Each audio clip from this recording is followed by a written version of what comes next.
Song കൂടി ഞാൻ പാടി നിർത്താൻ പറഞ്ഞിരിക്കുന്നത്.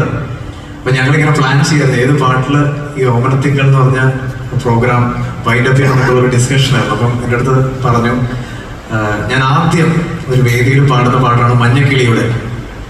അതാരെങ്കിലും കേട്ടിട്ടുണ്ടോ? യെസ്, കുറെ പേരൊക്കെ കേട്ടിട്ടുണ്ട്. അപ്പം കുറെ വർഷങ്ങൾക്ക് ശേഷം ഞാൻ വീണ്ടും വേദിയിൽ അതേ പാട്ട് പാടുകയാണ്. അപ്പം ഇത് എനിക്ക് ആക്ച്വലി ഓർക്കസ്ട്രയോടെ പ്രാക്ടീസ് ചെയ്യാനൊന്നും പറ്റിയില്ല. എന്നാലും എൻ്റെ വളരെ ഒരു ആഗ്രഹം ആയിരുന്നു ഈ ഒരു പാട്ട് വീണ്ടും ഒരു വേദിയിൽ പാടണം. അപ്പം ഞാൻ വീണ്ടും ആ ഒരു 3 വയസ്സിൽ